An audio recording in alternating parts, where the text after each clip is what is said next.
Bonjour à toutes, je suis très contente de vous retrouver aujourd'hui sur Doctissimo Maman pour une bonne demi-heure d'échange sur toutes les questions autour de la sexualité de la grossesse, que ce soit pendant la grossesse ou après la grossesse. Je suis le docteur Odile Bagot, je suis gynécologue, je suis aussi obstétricienne et psychosomaticienne et vous me connaissez probablement beaucoup sous le nom de Mam Gynéco. Mam Gynéco pour les vidéos qu'on a déjà faites ensemble, mais aussi pour mon Dico des nanas, et vous en aurez la primeur, le 10 mai sortira pour vous toutes le Dico des femmes enceintes où je réponds aux questions concernant la grossesse, mais aussi la sexualité et la grossesse. Alors nous allons prendre les questions au fur et à mesure, en commençant par celle-ci. Comment varie la libido en fonction des trimestres de la grossesse?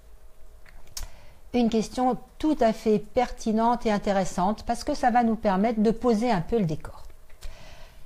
La grossesse, on a les 3 fameux trimestres. Le premier trimestre, physiquement, pour la femme, c'est quand même souvent un peu éprouvant.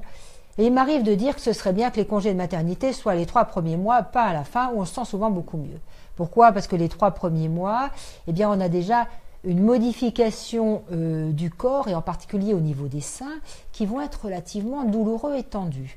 Et puis, du coup, au point de vue sexuel, eh bien, la palpation des seins, les seins sont douloureux, un peu sensibles, on n'aura pas très envie, en fait, d'avoir des rapports sexuels avec une stimulation des seins. On a aussi au premier trimestre une hypersomnie, cette grosse envie de dormir, qui fera qu'on ne sera pas tout à fait prête à faire des câlins le soir, on aura plutôt envie de s'endormir avec un bisou sur le front. Et enfin, au premier trimestre, du point de vue plus psychologique, et ça concerne autant, je dirais, la future maman que le futur papa, eh bien, c'est quelque chose de nouveau, cette grossesse, et ça peut effrayer parfois certains hommes, et il faudra savoir les rassurer, leur dire qu'il n'y a pas de risque de faire mal au bébé, par exemple, au moment des rapports sexuels pendant la grossesse. Ça, c'est plutôt de l'ordre, je dirais, du fantasme, mais c'est tout à fait séparé, ce qui concerne, je dirais, le vagin et le bébé. Vous avez le col, les membranes, ce sont 2 secteurs tout à fait différents.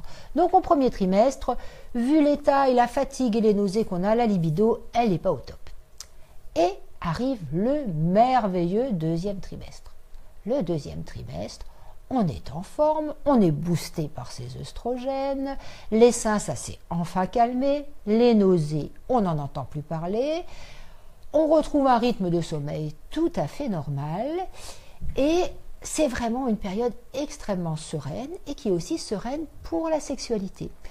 Les organes génitaux sont imbibés d'œstrogènes, donc la lubrification se fera très bien, la libido du coup va être bien meilleure.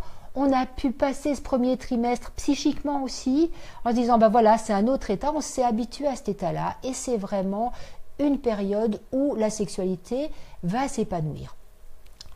Un petit bémol quand même, il faut quand même le dire à toutes et le savoir, c'est que votre sexualité pendant la grossesse, elle est extrêmement dépendante de votre sexualité antérieure. Si auparavant ça se passait bien, vous avez toute chance que pour votre grossesse, ça continue sur ce mode-là. Si auparavant vous avez déjà des difficultés sexuelles, il ne faut pas rêver, la grossesse risque d'être un élément supplémentaire qui va perturber votre sexualité. Et jusqu'à quand peut-on avoir des relations sexuelles et du désir? Eh bien, ma foi, on peut avoir des relations sexuelles et une bonne libido jusqu'à la fin de la grossesse. Bon, il va de soi, c'est une évidence qu'il faudra savoir adapter les positions. Si la voie nord n'est pas libre, on prendra la voie sud. Voilà, donc pour votre libido, ne vous faites pas de soucis. Vous avez des petits éléments extérieurs qui risquent de la perturber au premier trimestre, mais ensuite, ça va se passer comme ça se passait auparavant. La question, je viens d'y répondre, est-ce que les rapports sexuels font souffrir le bébé? Donc souffrir le bébé, certainement pas. En revanche, si on a des contractions ou si le col s'ouvre, les rapports sexuels pour des raisons mécaniques, mais aussi parce que le sperme peut faire contracter, et au moment de l'orgasme, il peut y avoir des contractions, ça peut retentir, on va dire, sur l'utérus, pas directement sur le bébé. Et donc, quand on a une menace d'accouchement prématuré, eh bien, à ce moment-là, on vous demandera d'arrêter votre activité sexuelle, en tout cas, une activité sexuelle avec des rapports complets et pénétration. Ensuite, des jeux sexuels par les caresses, le cunilingus et tout ça, c'est tout à fait possible, tant qu'on ne va pas au contact du col. Est-ce que les rapports peuvent déclencher une fausse couche? La fausse couche, c'est un événement qui s'est préparé déjà au moment de la fécondation et c'est lié à l'œuf, c'est lié à l'embryon qui se développe mal. Ce ne peut pas être lié à un événement extérieur et donc la fausse couche ne peut pas être déclenchée par les rapports sexuels. En revanche, si on a des saignements au premier trimestre, c'est-à-dire un œuf qui a tendance à se décoller un peu, on vous interdira effectivement les relations sexuelles jusqu'à ce qu'on ait une semaine complètement sans aucun saignement. À ce moment-là, c'est que les choses sont rentrées dans l'ordre et vous pouvez recommencer à avoir une vie sexuelle à ce moment-là. Mon ventre intimide mon conjoint, que faire? Alors, on peut peut-être distinguer, peut-être lui poser la question, est-ce que c'est vraiment mon ventre ou mon apparence qui te gêne ou bien c'est le fait qu'il y a un bébé dedans? C'est parfois pas très très clair dans l'inconscient. Et c'est vrai que c'est pas évident de se dire, voilà, on va faire l'amour à une femme et puis pas très très loin, il y a aussi un bébé. Je crois il faut tenir compte du fait que ça peut être tout à fait perturbant pour un homme. Maintenant, quand le ventre est effectivement très impressionnant, eh bien, la position classique du missionnaire, ce ne sera pas possible. Donc, il y a des positions sur le côté ou des positions dites en levrette qui vous permettent d'avoir des rapports sexuels complets sans venir au contact de ce ventre qui peut être un petit peu inquiétant. J'ai plus de mycose qu'avant, est-ce que c'est normal? Il y a quelques femmes, effectivement, qui, pendant la grossesse, on n'est plus dans l'ordre sexuel, si ce n'est qu'avec une mycose, c'est pas très agréable, donc on va pouvoir le raccrocher quand même à ce chat aujourd'hui. Il y a des femmes qui, pendant la grossesse, pour des questions, je dirais, d'équilibre de la forme vaginale, vont faire des mycoses à répétition. Si on est sûr que c'est des mycoses à chaque fois, éventuellement après un petit prélèvement, on vous prescrit un ovule à mettre chaque fois que ça recommence. Et du coup, la mycose guérit rapidement et ça ne devrait pas perturber vos relations sexuelles. Les questions que posent aussi souvent les femmes pendant la grossesse concernant la sexualité, c'est est-ce que je retrouverai après une sexualité qui sera satisfaisante et au point de vue fréquence des rapports, qu'est-ce qui va se passer? La fréquence des rapports, c'est vrai, comme je vous le disais, est relativement importante au deuxième trimestre et au troisième trimestre, tout à la fin et avec les premiers mois après la naissance, les rapports vont s'espacer, c'est vrai. Ce n'est pas en soi un souci si on est bien vigilant à ce que après, et on en parlera, on reprenne une vie sexuelle qui garde une certaine régularité. Parce que dans la vie sexuelle, de manière générale, on pourrait, je dirais, l'assimiler à l'appétit. Moins on mange, moins on a faim. Donc moins vous aurez de rapports sexuels, moins vous risquez d'avoir de désirs, du coup vous aurez encore moins de rapports sexuels, et ainsi de suite. Dans quel cas faut-il éviter les rapports pendant la grossesse? Une chose qui paraît toute bête, peut-être ne faut-il pas avoir de rapport si vraiment l'un ou l'autre des partenaires est extrêmement angoissé et stressé par l'idée d'avoir des rapports. Je crois qu'il faut à ce moment-là pouvoir en parler. C'est pas fréquent, mais ça témoigne quand même d'une angoisse par rapport à l'enfant, par rapport à la grossesse. Si vraiment ça paraît impossible et complètement rédhibitoire à l'un ou à l'autre d'avoir des rapports, je crois que là il est important de s'en ouvrir aux professionnels de santé que vous voyez, voire éventuellement à un sexologue. Maintenant, les causes médicales ou qui contre-indiquent les rapports, je vous en ai parlé un petit peu tout à l'heure, ce sont les saignements, bien sûr, ce sont les contractions, la menace d'accouchement prématuré, éventuellement l'état de votre col. Mais là, le professionnel de santé, l'obstétricien qui vous suit, vous le notifiera de manière tout à fait claire. Quoique, parfois, on risque d'oublier et n'hésitez pas à poser la question. On ne vous prendra pas pour une obsédée sexuelle si on peut continuer à avoir des rapports ou non. C'est une question très importante. Elle ne nous choquera pas, bien évidemment, mais dans tout ce qu'on a à vous dire pendant la grossesse, parfois, on risque d'oublier d'aborder le sujet. Donc, allez-y, posez la question. Je suis au dernier trimestre de ma grossesse. Comment avoir des relations sexuelles sans déclencher mon accouchement? Donc, les relations sexuelles ne vont pas déclencher un accouchement. c'est évidemment pas suffisant. Mais vous avez peut-être entendu parler, et ça me rappelle une anecdote, ma première grossesse, j'étais pas gynécologue, et puis j'avais un peu dépassé mon terme. Et alors la sage-femme dit, vous n'avez qu'à faire le déclenchement à domicile. Et je me sentais vraiment très bête, je ne savais pas ce que c'était. J'ai appelé mon copain gynécologue, il était mort de rire. Le déclenchement à domicile, c'est quoi? C'est qu'effectivement, quand on est à terme et qu'on est proche d'accoucher, et que voilà, ça va être le moment, le col est déjà un peu prêt, les rapports sexuels, en particulier avec les prostaglandines qui sont dans le sperme, peuvent éventuellement faciliter un peu une mise en travail. Je dis éventuellement parce que peut-être que ce n'est qu'une légende urbaine. Avant le terme, c'est-à-dire avant 37 semaines, il n'y a aucune raison que des relations sexuelles mettent en route le travail. Est-on à nouveau fertile juste après la naissance? Question très intéressante concernant la contraception en fait après l'accouchement. On a deux cas de figure. Une femme qui n'allaite pas, si elle ne prend pas de contraception, au bout de 6 semaines, elle aura ce qu'on appelle le retour de couche.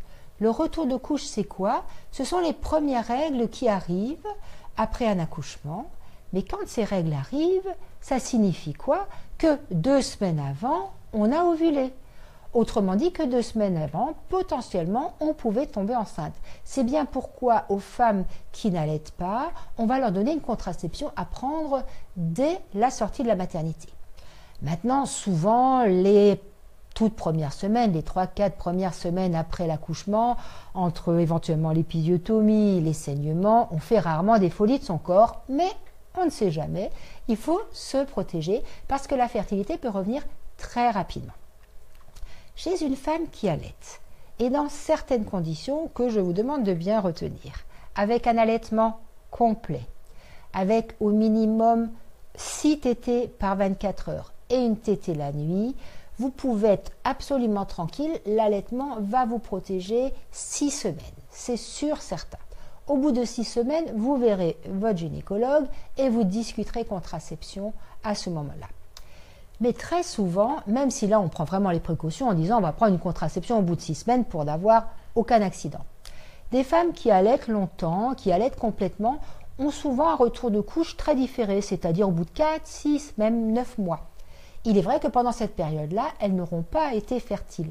Mais comme ça dépend d'une femme à l'autre et du type d'allaitement, du nombre de tétées, vous ne pouvez être sûr de rien. Donc il faudra de toute façon vous protéger au bout de 6 semaines. Il paraît que l'on peut saigner quand on fait l'amour enceinte. C'est tout à fait vrai. C'est tout à fait vrai parce que le col de l'utérus, au moment de la grossesse, du fait de l'imprégnation hormonale, d'abord il est fragile et il est extrêmement vascularisé. Et simplement par contact, eh bien, ça peut faire ouvrir un petit vaisseau qui va saigner du sang rouge relativement vif et normalement en petite quantité. Si ça vous arrive, et surtout la première fois où ça vous arrive, il faut quand même aller consulter parce que pour savoir si c'est bien l'exocole, l'extérieur du col qui saigne et si ça ne vient pas de l'intérieur du bébé, eh bien il faut que le gynécologue pose un spéculum, regarde votre col et sache d'où vient le saignement. Si on est sûr que ça vient de l'extérieur, il n'y a pas de problème, c'est un petit peu embêtant, mais ça ne pose aucun souci pour votre bébé. Si ça vient de l'intérieur du col, on fera une échographie pour regarder quelle est la cause de son saignement, ce saignement-là, et là on interdira les rapports au moins pendant 1 semaine depuis le dernier saignement. Peut-on pratiquer des exercices pour que le vagin retrouve son tonus et que les rapports soient plus faciles après la grossesse? Ça, c'est une vaste question extrêmement intéressante de savoir comment on va retrouver son anatomie, ses sensations, en particulier pour les rapports sexuels après un accouchement. Que vous ayez eu une épisiotomie ou une déchirure ou pas, eh bien le vagin après un accouchement, il ne retrouvera pas immédiatement le tonus qu'il avait après. Le vagin en lui-même, il n'y a pas de muscle, mais c'est la partie extérieure, le périnée, où il y a des muscles, en particulier circulaires, qui donnent cette tonicité, qui permettent de fermer le vagin. Et c'est vrai qu'après un accouchement, on ne retrouve pas, après le premier accouchement, exactement la tonicité et l'anatomie qu'on avait auparavant, et ça perturbe pas mal de femmes. sachez que c'est tout à fait transitoire. C'est transitoire parce que en quelques semaines, vous allez vous adapter à votre nouveau schéma corporel. Alors pour retrouver un tonus suffisant de votre périnée après l'accouchement, eh bien vous pouvez déjà très rapidement pratiquer des petits exercices. Vous serrez juste en bas le vagin pour remuscler cette partie-là. À votre visite postnatale, quand vous verrez le gynécologue, eh bien on va tester votre périnée. On va mettre 2 doigts pour voir comment sont les muscles déjà au repos et on vous demandera de serrer. Et donc ça vous permettra de retrouver un certain tonus. Si ça ne suffit pas, on peut faire une rééducation chez une sage-femme avec une sonde par exemple ou de manière manuelle. Cette sonde va donner des petites impulsions électriques et en fait ça va vous remuscler à ce niveau-là. J'ai des douleurs au niveau de la cicatrice d'épisiotomie, que faire? Cette cicatrice d'épisiotomie ou de déchirure, elle a effectivement embêté beaucoup de femmes. Parce que c'est normal, c'est une cicatrice. Et toute cicatrice, qu'elle soit au niveau du vagin ou qu'elle soit au niveau de la main, eh bien au départ, elle est inflammatoire, elle est rouge, elle est sensible, elle est un peu douloureuse au toucher. Et puis surtout, les tissus autour en cicatrisant, ils n'ont pas la même souplesse que s'il n'y avait pas de cicatrice. Donc, elle va demander à être assouplie, cette cicatrice. La première chose à savoir qui est essentielle, c'est que cette cicatrice, vous pouvez la toucher, vous pouvez la masser, vous pouvez prendre une crème comme la pommade au calendula ou une crème cicatrisante par exemple. Pour commencer, au bout de 15 jours, c'est cicatrisé, c'est fermé. Il ne faut pas en avoir peur de votre cicatrice. Il ne faut pas en avoir peur. Vous allez commencer à la toucher déjà un peu de l'extérieur, la manipuler. Et ce que je vous encourage à faire, c'est de commencer à tester comment elle réagit à la distension. Pour ça, vous mettez de la pommade pour que ça glisse bien ou un lubrifiant et vous allez glisser le pouce un peu à l'intérieur du vagin et puis les 2 doigts à l'extérieur. Et petit à petit, vous allez tester la sensation que vous avez. Déjà, de pouvoir vous rendre compte que ça ne déchire pas, que c'est vrai, c'est un petit peu tendu, c'est normal, eh bien, va déjà vous rassurer pour arriver dans de meilleures conditions au premier rapport. Alors, le premier rapport après l'accouchement, on le redoute souvent et c'est vrai que cette crainte va faire que l'excitation sera peut-être pas très bonne. En plus du fait de l'allaitement, eh bien, le vagin est un peu plus sec. Donc, à la reprise des rapports, il faudra penser déjà à utiliser un lubrifiant et puis à ce que la première pénétration soit très très progressive. Parce que si c'est un tout petit peu trop rapide, vous allez avoir un réflexe qui fait que votre périnée va se serrer parce que vous avez une petite sensation douloureuse. Et si c'est serré, ça va frotter plus, ça va faire plus mal et on risque de ne pas y arriver. Donc, reprendre des rapports tranquillement sans avoir trop peur de cette cicatrice, savoir qu'elle est fermée, mais qu'elle va demander un certain temps pour s'assouplir. Et qu'est-ce qui va assouplir le mieux votre cicatrice? Eh bien, c'est justement de reprendre des rapports réguliers. Je profite un petit peu de ce moment quand on parle de la cicatrice pour vous parler de quelque chose dont vous avez certainement entendu parler parce que ça a relativement fait le buzz sur Internet, qui est le fameux point du mari. C'est une légende urbaine où on raconte que des gynécologues auraient suturé le vagin plus serré que ce n'était avant pour faire plaisir au mari. Dites-vous que c'est une chose qui anatomiquement, chirurgicalement est juste impossible.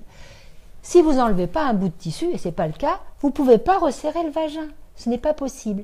Mais parfois, il y a un petit point qui est un peu serré, c'est-à-dire que le nœud est un petit peu serré, c'est ça qui fait mal. À ce moment-là, on enlève ce fil dans les quelques jours qui suivent l'accouchement et le problème est réglé. Mais si vous vous imaginez qu'on vous a recousu, voire mutilé, ce qui est faux, plus que ce qu'il faudrait, vous aurez plus peur, vous aurez moins envie d'avoir des rapports et ça ne se passera pas bien.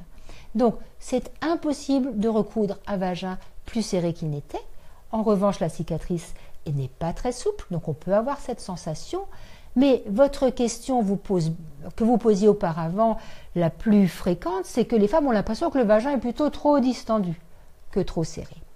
Donc, reprendre des rapports, c'est ça qui permettra à votre cicatrice d'épisiotomie de n'être plus qu'un mauvais souvenir. Est-ce qu'on peut avoir des contractions pendant l'amour? La réponse est oui. La réponse est oui, pour des raisons un peu mécaniques, hein, mais aussi par rapport au sperme. Si vous avez un col qui est fermé et pendant la grossesse, on peut avoir des contractions naturelles et physiologiques.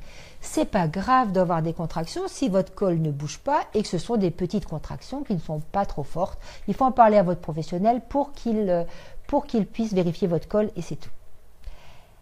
J'allaite mon fils depuis qu'il est né et mon conjoint ne touche plus ma poitrine car il considère que mes seins sont pour l'instant pour mon bébé.